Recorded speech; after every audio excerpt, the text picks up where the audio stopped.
Salam. Puji nama Tuhan. Hari ini ulang tahun pernikahan? Iya.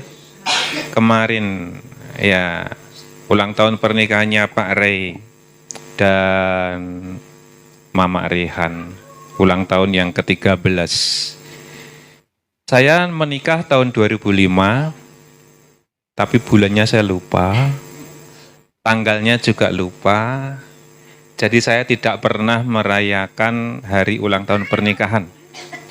Kami sengaja melupakan supaya menghemat anggaran. Iya. Puji nama Tuhan. Semuanya tersenyum.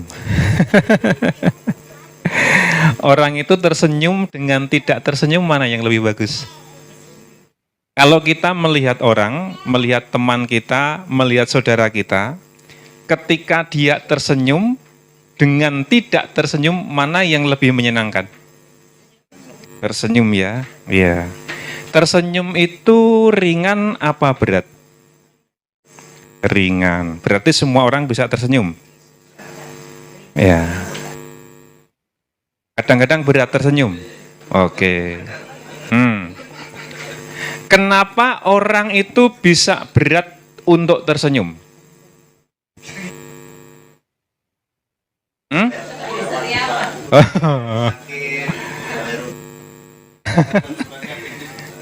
Jawabannya banyak. Ada yang sedih, ada yang sakit, ada yang belum bayar hutang, ada yang sariawan. Ya, banyak hal yang membuat kita susah untuk tersenyum. Tapi ingat bahwa tadi kita sudah sepakat bahwa orang yang tersenyum itu lebih menyenangkan daripada orang yang tidak tersenyum. Ya. Jadi kadang-kadang orang susah tersenyum karena sedang dilanda suatu masalah. Ya. Dan masalah itulah yang menyebabkan kita susah tersenyum. Atau mungkin tidak ada masalah, tapi mungkin karena kita ada perasaan enggak senang, enggak suka dengan seseorang, akhirnya kita pun menjadi berat untuk tersenyum.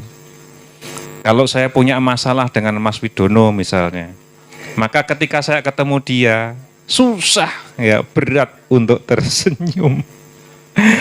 Ya, tapi Tuhan bilang hati yang gembira adalah obat. Ya, jadi kita harus selalu bergembira, selalu tersenyum supaya kita enak dipandang oleh orang lain. Kita belajar firman Tuhan dari kitab Injil Matius.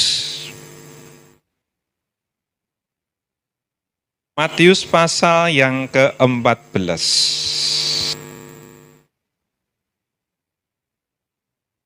Matius pasal 14 ayat 22 sampai ayat 25.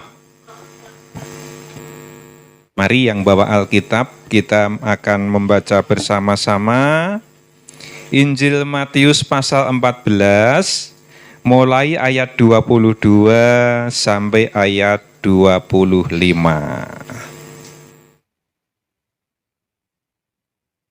Sampun pinanggih sedaya?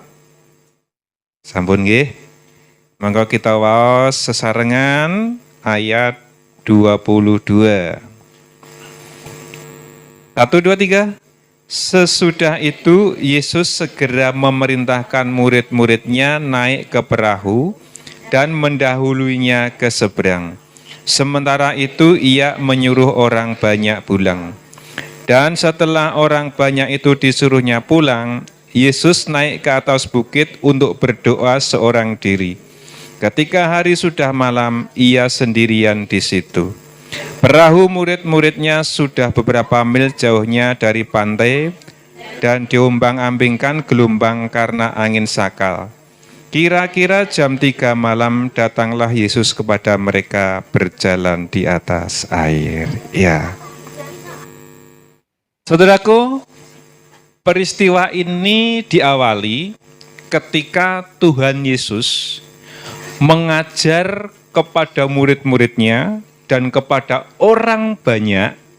Jadi bukan hanya 12 murid, Tapi banyak sekali orang, bahkan ribuan orang, ya. Di situ dikatakan Yesus mengajar ribuan orang, ya, karena peristiwa di atasnya itu Yesus mengadakan mukjizat, memberi makan dengan 2 ikan dan 5 roti, ya toh? Itu dibagi-bagikan dan yang makan itu jumlahnya 5.000 orang laki-laki, tidak termasuk perempuan dan anak-anak. Ya, nah, Tuhan Yesus mengajarnya sampai malam hari. Yang mendengar tuh begitu antusias, begitu semangat, sehingga sampai mereka tuh lupa makan, sampai malam, lapar, dan akhirnya Tuhan membuat mukjizat, mereka semuanya dikenyangkan, hanya dengan 2 ikan dan 5 roti, tapi 5.000 orang bisa makan, bahkan makanannya masih sisa 12 bakul. Nah, setelah mereka makan, hari makin malam. Ya, hari makin malam. Dan inilah peristiwa itu. Ya, sesudah itu, sesudah memberi makan 5.000 orang ini, sesudah itu Yesus segera memerintahkan murid-muridnya naik ke perahu dan mendahulunya ke seberang. Tolong perhatikan baik-baik. Ya, tolong perhatikan baik-baik. Yesus segera memerintahkan murid-muridnya naik ke perahu dan mendahulunya ke seberang. Sementara itu ia menyuruh orang-orang pulang. Dan setelah orang banyak itu disuruhnya pulang, Yesus naik ke atas bukit untuk berdoa seorang diri. Jadi dari sekumpulan besar orang itu, dari ribuan orang yang berkumpul itu, pada malam hari itu terbagi menjadi 3 kelompok. Iya toh? Iya enggak? Kelompok pertama murid-muridnya. Dia disuruh naik perahu untuk mendahului ke seberang. Kelompok kedua orang banyak disuruh pulang. Kelompok ketiga Yesus naik ke atas bukit seorang diri. Ya, jadi terbagi menjadi 3 kelompok. Ya, menjadi 3 kelompok. Nah, murid-murid disuruh mendahuluinya ke seberang. Jadi saat itu Tuhan Yesus ikut mereka apa tidak? Tidak ya, karena Tuhan Yesus pergi ke bukit untuk berdoa. Jadi murid-muridnya disuruh untuk mengarungi Danau Galilea ini ya tanpa Tuhan Yesus. Jadi sekelompok murid ini disuruh berjalan sendirian. Sendirian itu maksudnya bukan 1 orang, tapi sendirian itu 1 kelompok tanpa Tuhan Yesus, gitu ya. Nah, ini malam hari. Perahu murid-muridnya sudah beberapa mil jauhnya dari pantai dan diombang-ambingkan gelombang karena angin sakal. Ya. Jadi ketika murid-muridnya naik perahu, ya, setelah sampai di tengah-tengah, perahu tersebut diombang-ambingkan oleh gelombang.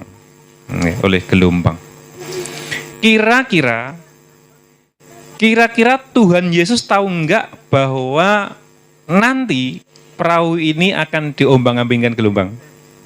Tahu ya, karena Tuhan Yesus Maha tahu. Ya, Tuhan Yesus Maha tahu. Ketika murid-murid ini di atas perahu terus diombang-ambingkan oleh gelombang, ya, maka dia butuh pertolongan. Dan yang bisa menolong adalah Tuhan Yesus yang diharapkan oleh mereka. Tapi ternyata Tuhan Yesus tidak ada bersama-sama dengan mereka. Dalam kondisi seperti ini, murid-muridnya bisa menyalahkan Tuhan Yesus. Ini maksudnya opo? Kok kita disuruh nyebrang sendirian? Dan sekarang kita menghadapi angin badai. Perahu kita diombang-ambingkan oleh gelombang. Terus kita mau minta tolong kepada siapa? Ya, Tuhan Yesus pergi sendirian, tidak menyertai kita. Ya, Tuhan Yesus tahu nggak? Tuhan Yesus tahu apa tidak? Tahu ya, tahu. Nah, ketika mereka mengalami keadaan seperti ini, ya, tiba-tiba kira-kira jam 3 malam datanglah Yesus kepada mereka berjalan di atas air. Untuk apa Tuhan Yesus malam-malam itu berjalan di atas air? Untuk menolong. Untuk menolong murid-muridnya yang dalam masalah, yang diombang-ambingkan oleh gelombang ini. Ya, jadi saudaraku, kadang-kadang Tuhan Yesus itu membiarkan kita untuk menghadapi masalah sendirian. Ya. Jadi ketika kita punya masalah, Tuhan Yesus itu tidak langsung menolong kita, tapi dibiarkan. Wis adepono sik le. Adepono sik nduk, sak kuatmu. Ya. Kalau memang kamu kuat, terus jalani dengan segala kekuatanmu. Ya, tapi nanti suatu saat kalau aku melihat kamu sudah tidak mampu lagi, maka aku akan datang untuk menolongmu. Gitu ya. Jadi walaupun seolah-olah Tuhan itu membiarkan kita sendiri, tapi Dia itu tetap memantau. Ya. Murid-murid suruh nyebrang duluan, orang banyak suruh pulang. Tuhan Yesus naik ke atas bukit untuk berdoa. Dan saya percaya bahwa ketika Tuhan Yesus berdoa, Dia juga mendoakan murid-muridnya yang ada di tengah-tengah danau ini. Ya. Jadi sekalipun seolah-olah Tuhan Yesus membiarkan, tapi tetap dalam pemantauannya. Ya, sehingga ketika murid-murid ini diombang-ambingkan oleh gelombang, dan itu jam 3 malam di tengah danau, ya, nggak ada sinyal, ya, tapi Tuhan Yesus tahu. Dan Dia berjalan di atas air untuk menolong mereka. Ya, kenapa kok harus berjalan di atas air ya? Karena nggak ada perahu lain. Mau lewat jalan darat juga nggak bisa. Ya, jadi satu-satunya jalan yang bisa ditempuh adalah Tuhan Yesus harus berjalan di atas air. Ini sesuatu yang tidak masuk akal manusia, sesuatu yang mustahil bagaimana manusia bisa berjalan di atas air. Tapi Tuhan sanggup untuk melakukan itu demi murid-muridnya, karena Dia tahu bahwa murid-muridnya saat itu sedang menghadapi permasalahan. Jadi saudaraku, ketika kita mengikut Tuhan, sesungguh-sungguh apapun kita mengikut Tuhan, sebesar apapun iman kita, setulus apapun hati kita, yang namanya manusia itu tidak pernah lepas dari yang namanya masalah. Gitu? Sekalipun kita itu menjadi orang yang saleh, menjadi orang yang taat, menjadi orang yang beriman, tapi Tuhan tidak pernah bilang bahwa engkau akan lepas dari masalah. Semua orang punya masalah. Walaupun kita itu memiliki hubungan yang dekat dengan Tuhan, kita rajin berdoa, kita rajin baca firman, kita rajin beritakan Injil, kita punya masalah enggak? Punya, tetap punya masalah. Ya. Dan kadang-kadang ketika kita punya masalah, Tuhan itu tidak langsung menolong kita, tapi membiarkan kita untuk melewatinya, membiarkan kita untuk menanggung masalah itu semampu kita, sekuat kita, dan ketika kita sudah nggak mampu, maka pertolongan itu pasti akan dinyatakan. Jadi hidup ini adalah sebuah perjuangan. Jangan sampai kita kecewa saat kita sakit, kita berdoa kok nggak disembuhkan. Saat kita krisis, kita berdoa kok Tuhan nggak curahkan berkat. Ya, walaupun Dia tidak memberkati kita, Dia tetap Tuhan. Walaupun Dia tidak menyembuhkan kita, Dia tetap Tuhan. Ya, Tuhan yang kuasanya tidak berubah, Tuhan yang kasihnya tidak berubah. Jadi apapun yang terjadi dalam hidup kita, Tuhan itu selalu ada bersama-sama dengan kita. Ya, Tuhan selalu siap, sedia untuk menolong kita. Sebesar apapun masalah kita, Tuhan pasti akan memberikan pertolongan. Cuma kadang-kadang memang kita harus dibiarkan dulu. Wis lakonono sik, gitu ya. Lakonono sik, semampumu, sekuatmu, sampai kadang-kadang jatuh, ya. Tapi Tuhan pasti akan menopang kita, Tuhan akan menolong kita, karena pertolongan Tuhan itu tidak pernah terlambat. Dan pertolongan Tuhan juga tidak pernah terlalu cepat. Jadi pertolongan Tuhan itu pasti tepat pada waktunya. Ya, saya banyak mengalami hal-hal seperti itu, dan saya juga sering bersaksi kepada jemaat bagaimana Tuhan itu bisa menolong itu tepat waktu, gitu ya, tepat waktu. Saya mau ulang kesaksian satu ya, kan banyak kesaksiannya. Saya ulang satu. Ya, ini ketika saya pulang ke Jawa. Saya pulang ke Jawa itu pas puncak-puncaknya COVID. Di mana-mana lockdown. Pelabuhan-pelabuhan tutup, terminal tutup, jalan tol tutup. Pokoknya masa yang paling susah ketika saya pulang ke Jawa. Nah, waktu itu menjelang kepulangan, ya menjelang pulang, itu saya punya uang itu 4.500.000. 4.500.000 ini adalah cadangan atau persiapan untuk membeli tiket kapal. Ceritanya begitu. Ya, tinggal itu saja. Tapi ternyata kami berlima harus PCR. Dan waktu itu PCR itu satu orang membayar 900.000. Jadi kalau 5 orang berapa? 4.500.000. Jadi setelah saya diperiksa, Krisna diperiksa, Titis, JJ, Ibu Gembala diperiksa, saya masuk loket. Saya mau membayar ini ragu-ragu. Padahal ini sudah diperiksa, tinggal bayar, tapi ragu-ragu. Uang merah-merah tebal sekali. Ini rencana untuk beli tiket, tapi bagaimana? Sudah terlanjur Sudah terlanjur PCR. Akhirnya dengan berat hati saya bayar, sudah. Saya nggak punya uang. Akhirnya saya ajak JJ sama Krisna ini jalan-jalan. Jalan-jalannya bukan ke mall, jalan-jalannya bukan ke taman wisata, tapi jalan-jalan ke kuburan. Mereka saya ajak jalan ke kuburan, banyak makam, ada sekitar berapa? 5 atau 6 ya, Ci ya. 6 makam itu kami kunjungi. Lapas di makam terakhir namanya makam Sembung, karena di sana ada pohon sembung. Saya baru duduk-duduk begini, masuk ke makam, tahu-tahu ada burung merpati itu hinggap di pundak saya. Burung merpati ini. JJ bilang, Pak, ada merpati. Di mana? Di pundaknya Bapak. Terus merpati itu ditangkap. Ditangkap. Terus dilepas kembali, karena itu punya orang. Ya, terus saya duduk-duduk. Begitu saya duduk begini, HP saya berbunyi. Bunyinya bagaimana saya lupa. Tahu saya lupa pokoknya.